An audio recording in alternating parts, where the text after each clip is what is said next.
식사를 하시고 나서 졸릴 텐데 오늘 메시지가 좀 그렇습니다. 이 말씀을 통해서 그럼에도 불구하고 우리가 하나님의 말씀을 나누고 또 묵상하는 가운데 하나님의 의를 이룰 수 있는 그러한 소중한 시간이 되기를 주의 이름으로 축복합니다. 우리가 야고보서의 말씀을 읽다 보면 다른 성경과는 상당히 비교되는 모습을 발견하게 됩니다. 특히 로마서라는 성경과 야고보서라는 성경을 두 개 동일하게 갖다 놓고 비교해서 읽다 보면 로마서를 읽을 때는 그래 믿음으로는 다 되는구나 라는 것을, 믿기만 하면 되는구나 라는 것을 우리가 발견하게 됩니다. 그런데 그러한 바탕 속에서 동일하게 야고보서의 말씀을 놓고 보면 이거 믿는 것 갖고는 안 되겠는데? 라는 의문점이 들기 시작을 합니다. 그만큼 야고보서와 로마서에서 동일하게 하나님의 아들 예수 그리스도를 믿는 믿음을 말하는데, 로마서는 하나님의 아들을 믿는 것에서 모든 것이 완성된다라고 표현을 한다면, 야고보서는 하나님의 아들을 믿는 그 성도라면 나타나게 되는 모습까지도 설명해 주고 있는 것이 야고보서다라고 할 수 있습니다. 그래서 우리가 로마서를 복음서의 핵심으로 본다면 야고보서는 복음서의 핵심을 가진 자들에게서 나타나는 모습으로 이해할 수 있습니다. 그러므로 로마서에서 말하는 그리스도를 향한 믿음과 야고보서에서 말하는 그리스도를 향한 믿음은 결코 다른 게 아닙니다. 그리고 로마서에서 설명하는 성도다움의 생활, 그리고 야고보서에서 설명하고 있는 성도다움의 생활은 결코 다른 게 아닙니다. 단지 야고보서는 정말 믿음의 선진들이 겪었던 그 상황 속에서 어떻게 행동했느냐를 설명해 주는 반면에, 로마서는 이 땅에서 의를 이루는 것이 무엇이냐를 초점에 두고 설명을 해주고 있습니다. 그러니까 야고보서는 하나님의 의를 이루는 것은 성도들을, 하나님을 믿는 성도들을 통해서 이 땅에 나타나는 의를 설명해 주고 있다면, 로마서는 이 땅에서 하나님을 알지 못하는 이방인들과 같은 이들이 어떻게 의를 이룰 수 있느냐를 설명해 주고 있는 것이다 라고 할 수 있습니다. 그리고 결국은 이들은 다른 복음을 말하는 것이 아니라 같은 복음을 말하는 것이고, 같은 믿음을 말하는 것이고, 같은 행위를 말씀하고 있는 것이다라는 사실을 우리는 알 수 있습니다. 그러면 이 땅에서 주 예수를 믿는 성도들의 그 믿음과 행위들, 그리고 그 속에서 성도들 속에서 나타나는 그 모습으로 인해서 어떻게 하나님의 의가 이루어지는지, 우리의 의가 아니라, 예수를 믿는 성도인 나의 의가 아니라, 우리 교회의 의가 아니라, 우리 공동체의 의가 아니라 하나님의 의가 어떻게 해서 성도인 우리들을 통해서 나타나게 되는지를, 드러나게 되는지를 한번 함께 살펴보았으면 합니다. 먼저 우리가 생각해 보아야 될 것은 오늘 19절과 20절의 말씀을 보면, 내 사랑하는 형제들아 너희가 알지니 사람마다 듣기는 속회하고 말하기는 더디하며 성내기도 더디하라 라고 말씀을 합니다. 그리고 나서 20절에서 사람이 성내는 것이 하나님의 의를 이루지 못한다라고 말씀을 합니다. 여기까지 듣고 나서 21절의 말씀을 보면, 그러므로 라고 이야기를 하면서 모든 더러운 것과 넘치는 악을 내버리고 너희 영혼을 능히 구원할 바 마음에 심어진 말씀을 온유함으로 받으라 라고 말씀을 합니다. 사실 이 말씀을, 내용을 하나씩 뜯어보면 도대체 뭔 말인지를 모르겠습니다. 그냥 성내지 마, 말 천천히 해, 이 정도로만 이해가 됩니다. 그런데 그 말씀의 내용을 우리가 한번 우리 생활 속에서 한번 생각해 보면 이게 그렇게 간단한 문제가 아니다라는 겁니다. 먼저 듣기는 속히 하라는 이 말씀을 놓고 보면 아주 빨리 들으라는 뜻입니다. 우리 속설로 표현하면 정말 남들이 알아채지 못하게 잽싸게 이렇게 표현할 수 있습니다. 그러니까 말을 듣는데 그러면 그 말을 누군가 전해줬을 거 아닙니까? 누군가 전해주는 이야기를 남들이 알아채기 전에 먼저 들으라는 뜻입니다. 그런데 이렇게 들어보면 사람이 듣기는 속히하라 이 말은 일반적으로 동일하게 우리가 같이 이야기를 하는데 제가 지금도 이렇게 같이 성도님들 앞에서 동일하게 설교를 이렇게 하는데 누구는 그걸 알아듣고 누구는 못 알아듣고 이게 아니라 다 동일하게 같이 듣지 않습니까? 그런데 그것을 어떻게 정말 빠르게 듣느냐 하는 겁니다. 그것은 다른 데 있는 게 아니라 내 속에 있습니다. 하나님의 말씀을 대하는 성도 여러분들의 속에 있다는 겁니다. 각 개인에게 있다는 겁니다. 그래 이것이 종교적인 의미로 완전히 고착화되었을 때 나타나는 현상이 뭐냐면 하나님의 말씀을 듣는 것, 신적인 존재로부터 내려지는 계시의 소리를 듣는 것, 그것을 듣기는 속히 하라는 말의 의미입니다. 그렇다면 사람이 하나님의 말씀을 들을 때 빠르고 신속하게 들어야 된다는 것이지요. 그럼 빠르고 신속하게 듣는다라는 그 말의 의미가 무엇이겠습니까? 한마디로 말하면 소홀히 여기지 않는 겁니다. 하나님의 말씀을 들을 때 허투루 듣지 않는다는 것이지요. 하나님의 말씀을 들을 때에 내 자의적으로 듣지 않는다는 것, 선택하지 않는다는 겁니다. 들려지는 그 복음을, 그 말씀을, 그 가치를 가장 소중하게 둔다는 겁니다. 그것이 바로 듣기는 속히 하라라는 말씀의 진의입니다. 우리가 솔직히 사람의 말을 들을 때에 그 말을 우리가 잘 알아듣는 사람이 있습니다. 반면에 몇 번씩 설명을 해도 잘 못 알아듣는 사람도 있습니다. 사실 이 말을 하는 저도 중간 단계 정도 되는 것 같습니다. 어떤 개념을 잘 알고 있는 부분에 대해서는 무슨 이야기를 어떻게 하면 번뜩 알아차립니다. 그 이야기가 다 끝나기도 전에 무엇이구나라고 이해가 됩니다. 그런데 제가 알지 못하는 개념의 소리를 듣게 될 때는 2번, 3번 반복합니다. 제가 반복해서 자꾸 묻습니다. 그러다 보니까 제가 계속해서 묻다 보니까 저와 상담을 하고 저에게 설명을 해주는 분이 나중에는 약간 싫은 내색을 합니다.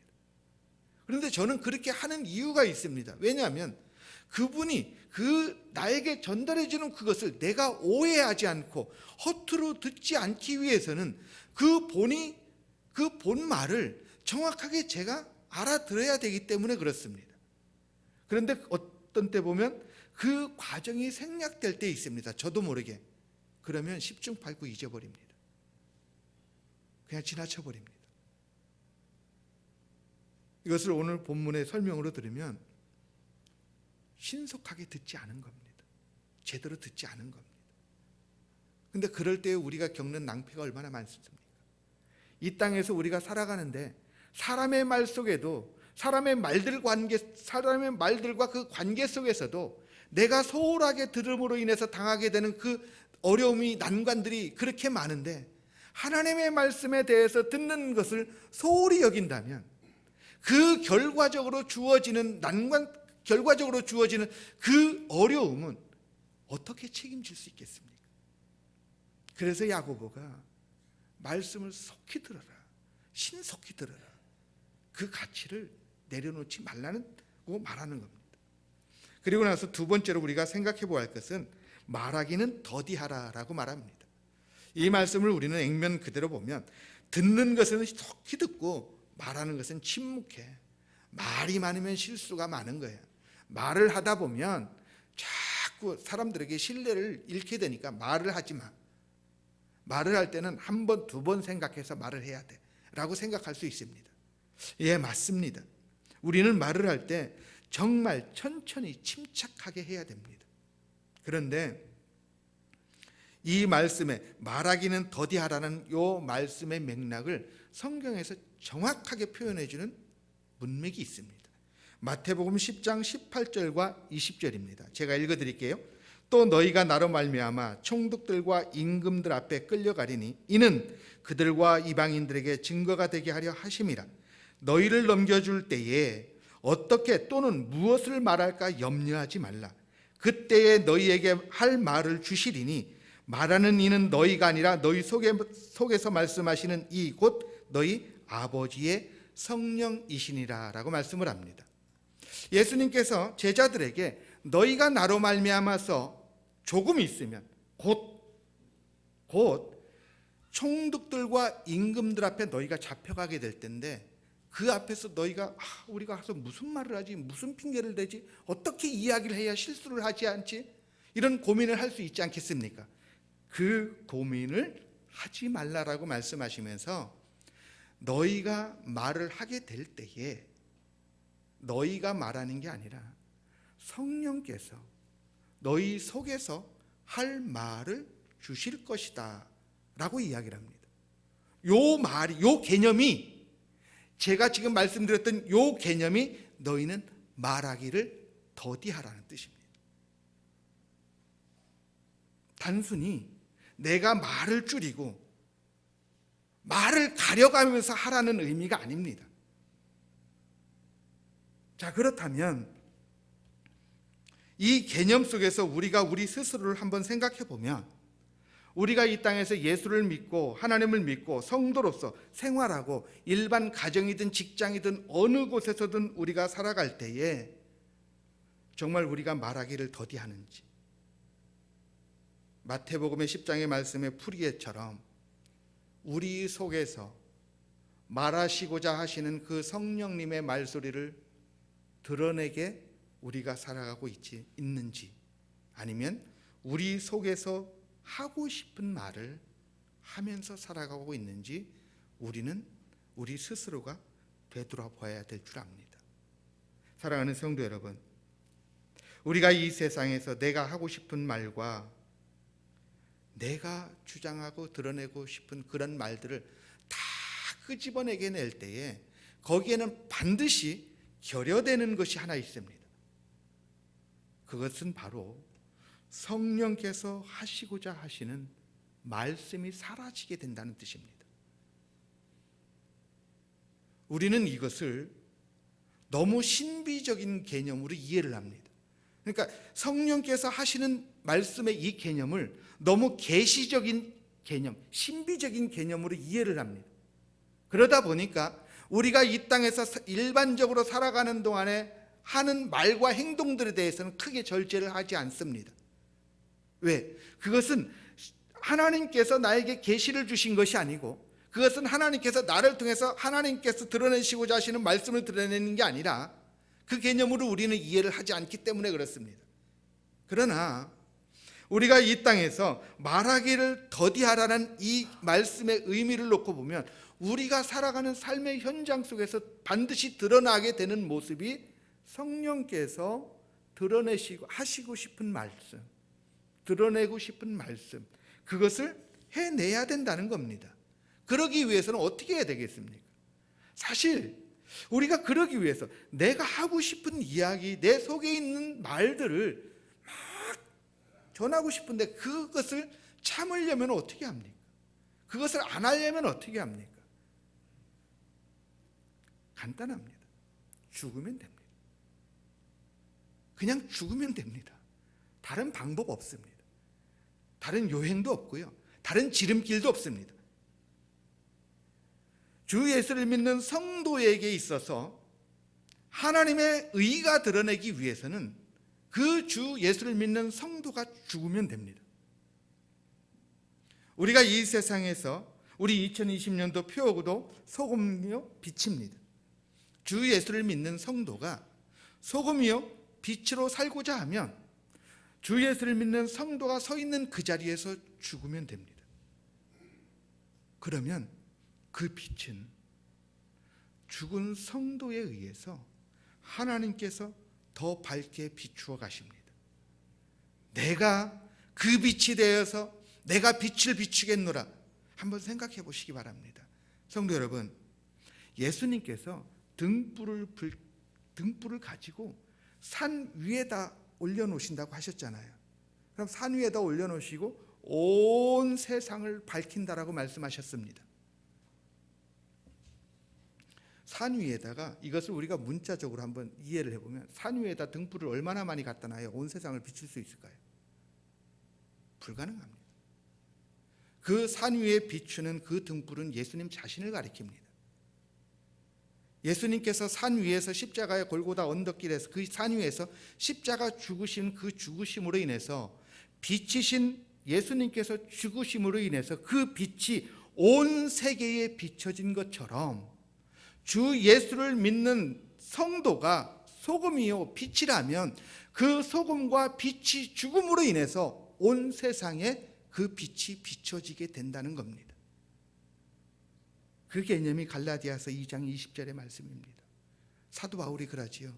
나는 십자가에 못 박혀 이미 죽었다.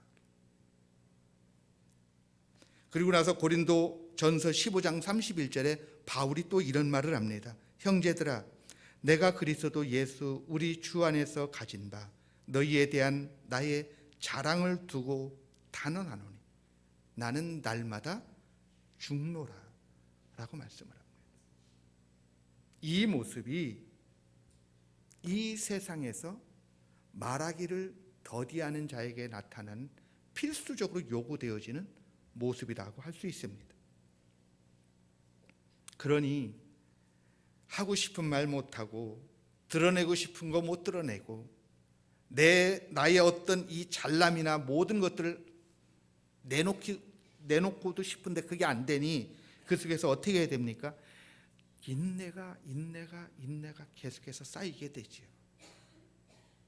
그래서 누가복음 21장 19절에서 너희의 인내로 너희 영혼을 얻으리라 라고 예수님께서 말씀하셨던 겁니다.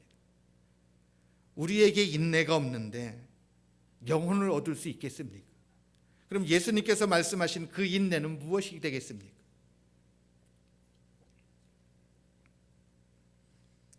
바울은 고린도 교회에 복음을 전하면서 나중에 고린도 교회 성도들에게 이런 말을 합니다. 이미 교회를 다 세우고 그곳에 성도들이 생활을 해 나가는, 이제 믿는 성도로서 생활을 해 나가는 그 고린도 교회에 편지를 보내서 이런 말을 합니다. 고린도전서 2장 3절과 5절입니다.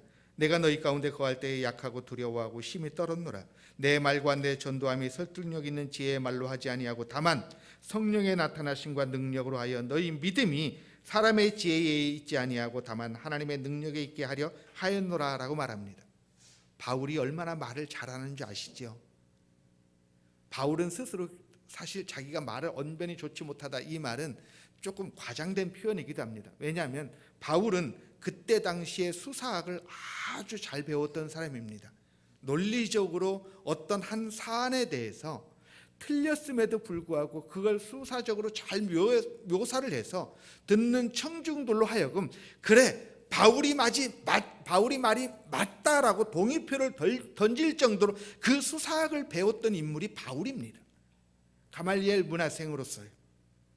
당시에 헬라의 최고의 교육을 배운 인물이었습니다.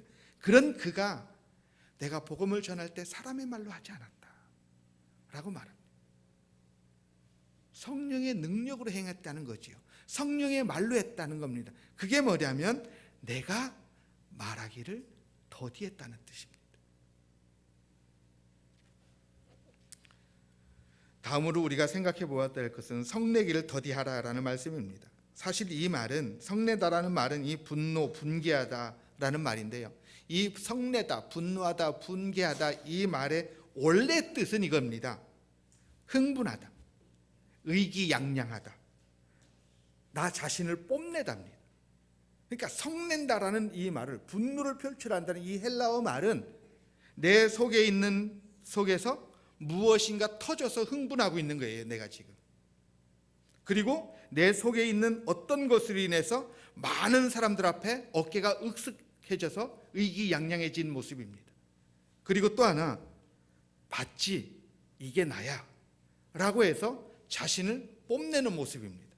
그 모습이, 그 의미가 시간이 지나면서 어떻게 발전됐냐면 성낸다, 분노한다라고 이게 이제 변형이 된 겁니다. 그렇다면 성낸다, 분낸다 이 말은 원래는 자기 자신의 내면 속에 있는 자랑과 자기 내면 속에 있는 의기양양함, 이것들이 없이는 성을 내지 않게 된다는 뜻이겠지요.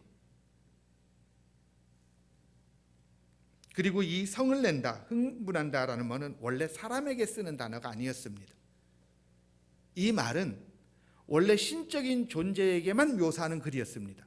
신적인 존재가 사람을 향해서 화를 내고 무엇인가 뽐내고 드러낼 때 쓰는 단어가 이 단어였습니다. 이게 사람에게 해당되는 게 아니라 신적인 존재가 신적인 존재를 드러낼 때만 사용하던 말인데, 이 말이 이제는 사람에게 적용이 되어버렸습니다. 그렇다면 사람은요, 물론 이 말씀 앞에서 저도 늘 가슴이 찔립니다.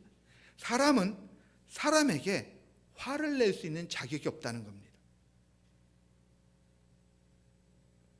사람은 사람에게 화를 낼 수 있는 자격이 없다는 거예요. 사람은 사람에게 성을 낼 수 있는 자격이 없다는 겁니다. 만일 그러면 사람이 사람에게 화를 내고 성을 낸다면 그 자격은 누구 것이겠습니까? 하나님의 것을 취하게 되는 겁니다.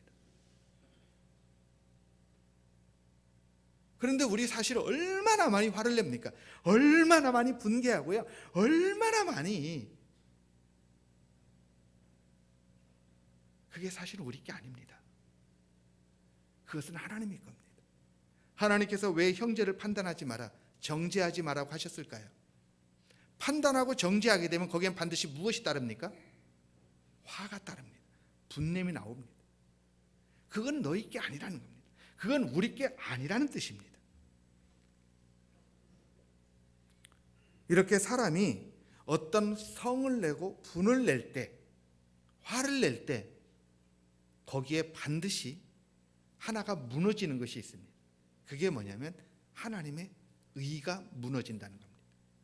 하나님의 의가 결코 세워질 수 없다는 겁니다. 사실 우리가 이 땅에서 우리가 기도할 때도 그렇습니다. 저도 수요일 날 우리가 기도해야 할 때 참 많은 중점을 두고 정말 계속해서 끊이지 않게 놓지 않고 기도하는 부분이, 우리를 통해서, 부족한 우리를 통해서 하나님의 뜻과 하나님의 영광이 나타나게 해달라고 기도를 합니다. 그런데 만일 우리가 그런 가운데서도 분과 화를 내는 것에 익숙해져 있다면 사실 우리는 우리가 해야 될 본분을 벗어나고 있다라고 해도 과언이 아닐 수 없습니다. 그렇다고 우리가 어떻게 항상 화를 안 내고 분을 안 내고 살 수 있겠습니까? 또 성경의 다른 말씀을 보면 분을 내는 곳도 있지 않습니까? 그러나 여기서 말하는 분은, 화는 형제를 향한 겁니다. 원수가 아니라 형제를 향한 겁니다. 그래서 성경 말씀을 보면 형제를 사랑하라, 형제를 돌아보아 주라. 그리고 오늘 우리가 살펴보는 맨 마지막 27절의 말씀을 보면 고아와 과부가 나옵니다. 경건한 자는 반드시 고아와 과부 같은 이들을 돌봐주게 되어 있다는 겁니다. 그렇게 해야 된다는 것이죠. 왜요? 그 고아와 과부는 누굽니까? 이 말씀을 듣는 이스라엘의 형제입니다. 그 형제를 돌봐주지 않으면서 하나님의 경건을 이룬다, 하나님의 의를 이룬다, 그럴 수 없다는 것입니다. 그래서 21절의 말씀을 보면 그러므로 모든 더러운 것과 넘치는 악을 내버리고 너희 영혼을 능히 구원할 바 마음에 심겨진 하나님의 말씀을 온유함으로 받으라 라고 말씀을 합니다. 지금까지 말씀을 드렸던 그런 것들을, 그 하나님의 의를 이루는데 방해되는 것들을 야고보는 더러운 것, 넘치는 악으로 치부를 해버립니다. 그것들을 마음속에서 너희 영혼을 구원할 바 마음에는 말씀이 새겨져 있는데 그 새겨져 있는 그곳에서 더러운 것과 넘치는 악들을 뽑아버리라는 거예요. 그런데 이 뽑아버리라는 말씀은 그냥 뽑혀지는 게 아니라 적극적인 거예요. 자기 속에 그 더러운 것과 넘치는 악이 있음을 인지하고 내 속에 이런 게 있구나 라는 것을 인지를 하고 그것을 뽑아내기 위해서 적극적이어야 된다는 겁니다. 그냥 오늘 하루 뽑아냈으니까 내일은 없을 거야, 그게 아니라 오늘 이 순간에 뽑아냈으면 이 순간 잠시 뒤에 또다시 그것을 뽑아내야 되고요, 오늘 뽑아냈으면 내일도 뽑아내야 되고, 내일도 뽑아냈으면 모레도, 글피도 계속해서 반복적으로 매일 매순간 뽑아내야 된다는 겁니다. 무엇을요? 넘치는 악, 더러운 것들을 말입니다. 그렇게 해야 하나님의 의가 이룰 수 있다는 것이죠. 그런데 사실 우리는 이러한 것들을 생략하고 이러한 것들은 별로 중요하게 여기지 않고 하나님의 의만 우리 가운데 이루어 주십시오라고 우리는 기도합니다. 그런 부분들에 대해서 우리가 다시 한번 생각해 보았으면 좋겠습니다. 그리고 또한 우리가 생각해 볼 것은 말씀을 온유함으로 받으라라고 말씀을 합니다. 이 말씀을 온유함으로 받으라는 것은 그 전에 반드시 말씀을 온유함으로 받기 전에 나타나는 반응이 있지요.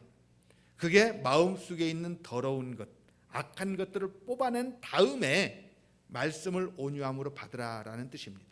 온유함에 대해서는 굳이 설명을 안 드려도 잘 아시리라 믿습니다. 온유함은 그냥 모든 것을 우리가 절제되게 수납하는 것을 의미합니다. 아무렇지도 않게 받아들이는 게 아니라 절제되게, 이것을 다른 말로 우리 신학적인 표현으로 영적 분별력이라고 합니다. 하나님의 말씀에 대해서 그것을 분별해가면서 우리가 받아들이는 걸 말합니다. 그런데 그 받아들임 속에는 무엇이 반드시 존재해야 되냐면 친절함과 겸손함이 있어야 된다. 우리가 하나님의 말씀을 받을 때 내 속에서 친절함과 겸손함이 없다, 그러면 결코 하나님의 말씀을 온유함으로 받을 수 없다는 뜻이 됩니다. 이것을 다른 말로 표현하면 우리가 하나님의 말씀을 받을 때 그냥 우리가 스펀지 같은 경우 물의 비유를 많이 듣습니다. 마른 스펀지를 물에다 대면 그 스펀지는 금방 모든 물을 빨아당깁니다. 그죠? 바로 그것처럼 그 온유함이 바로 그런 모습인데, 그 받아들일 때 영적 분별력을 가지고 친절함과 겸손함이 반드시 거기에 함께 있어야 된다는 겁니다. 그럼 이 친절함과 겸손함은 어디에서 나타나겠습니까? 그게 고아와 과부에게 나타납니다. 여기서 말하는 고아와 과부는, 27절의 고아와 과부는 그때 당시에 사회적인 약자를 가리키는 것도 맞습니다. 그러나 여러분, 우리가 이 땅에서 아담의 자손들에게 있어서 진짜 하나님 아버지를 잃어버린 자들, 진짜 고아가 누구겠습니까? 이 땅에서 하나님 아버지를 잊어버린 자들이, 부모를 잊어버린 자를 우리는 고아라고 부릅니다. 그런데 영적인 아비를 잊어버린 자들, 그들을 우리가 어떻게 대해야 되겠느냐는 것이죠. 그리고 또 다음으로 생각해 볼 것은 과부에 대해서, 우리가 사실 이 부분은 현실적으로는 별로 그렇게 아름다운 단어는 아닙니다. 그런데 우리가 그리스도의 신부로서 신랑이신 예수 그리스도를 향한 신부인 내가 신랑을 잃어버렸을 때 우리의 존재는 영적인 과부입니다. 이 부분들을 우리는 정말 깊이 생각해 보았으면 좋겠습니다.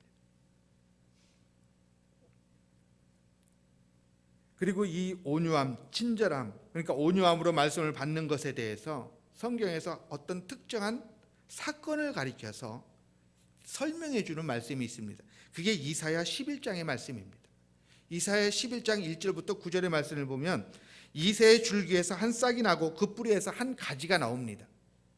그리고 그 뿌리에서 그것이 결실이 되어서 어떤 것이 나타나느냐면 여호와의 영이 곧 지혜와 총명의 영이요 모략과 재능의 영이요 지식과 여호와를 경외하는 영이 강림하게 됩니다. 그리고 그가 여호와를 경외함으로 인해서 즐거움을 삼게 되고 그로 인하여 공의가 나타나게 되고 가난한 자를 심판하게 되고 공의로 그리고 정직으로 세상의 겸손한 자를 판단하게 될 것이고 그의 입의 막대기로 세상을 치며 그의 입술의 기운으로 악을 죽일 것이며 공의로 허리띠를 띨 것이며 그리고 쭉 이야기를 나오다가 마지막에 무엇이라고 말하냐면 그가 그때에 이리가 어린 양과 함께 살며 표범이 어린 염소와 함께 누우며 송아지와 어린 사자와 살찐 짐승이 함께 있어 어린 아이에게 끌리며 암소와 곰이 함께 먹으며 그것들의 새끼가 함께 엎드리며 사자가 소처럼 풀을 먹을 것이요 젖 먹는 아이가 독사의 구멍에서 장난하며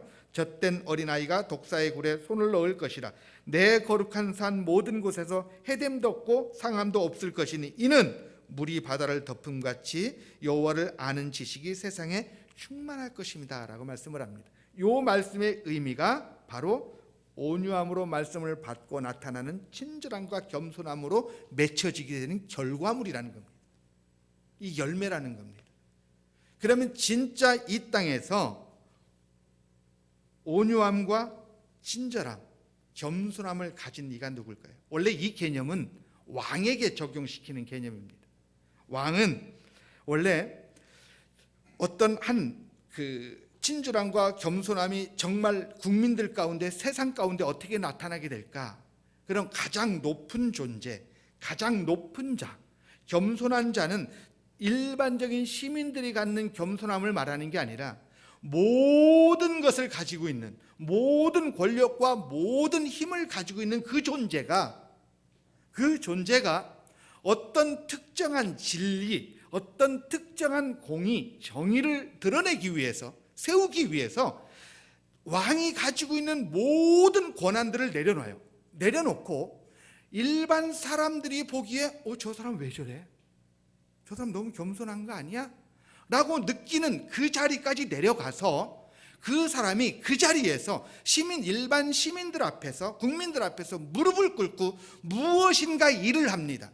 그 일을 해서 그 일하는 모습을 통해서 나타나는 그 모습, 그것을 진리요 공의요 정의라고 말합니다.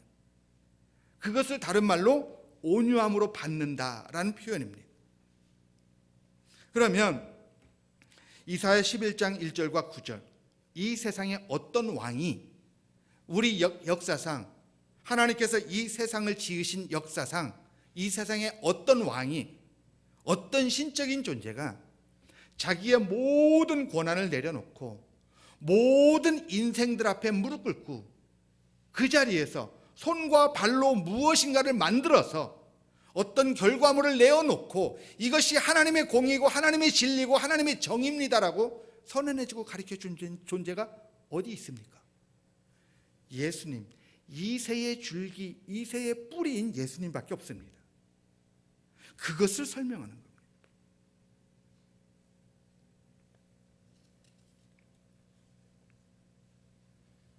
이상에서 말씀에서와 같이 이새의 줄기에서 한 싹이 나고 그 뿌리에서 한 가지가 나고 그의 친절함, 즉 하나님의 아들 예수 그리스도의 친절함과 겸손으로 맺혀지게 되는 그 결실로 인해서 하나님의 공의가, 하나님의 진리가 이 땅에 세워지게 된 줄 믿습니다. 그렇다면 성도 여러분, 우리가 그 진리, 그 예수 그리스도 안에서 그 말씀을 듣고 예수 그리스도 안에서 그 은혜를 통해서 우리가 그 진리 가운데로, 그 공의 가운데로 우리가 인도함을 받은 존재 아닙니까? 그러면 예수님께서 그 겸손하심과 그 친절하심과 온유하심으로 이루신 그 일들을 우리가 이 땅에서 예수님이 가신 그 길을 그대로 가는 것. 그래서 22절과 24절에서 이렇게 말합니다. 너희는 말씀을 행하는 자가 되고 듣기만 하여 자신을 속이는 자가 되지 말라. 누구든지 말씀을 듣고 행하지 아니하면 그는 거울로 자기의 생긴 얼굴을 보는 사람과 같아서 제 자신을 보고 가서 그 모습이 어떠했는지 곧 잊어버린 거니와 라고 말씀을 합니다. 하나님의 말씀을 듣고 행한다는 것, 곧 많은 사람들 앞에서 우리의 겸손, 무릎 꿇고 그 자리에서 손과 발로 맺혀지게 되는, 만들어지게 되는 그 열매들로 통해서 하나님의 의가 이루어지게 된다는 사실입니다. 반면에 그렇게 하지 않으면 거울로 자신의 얼굴을 보는 모습과 다를 바가 없다는 것이죠. 돌아서서 잊어버리게 되니까요.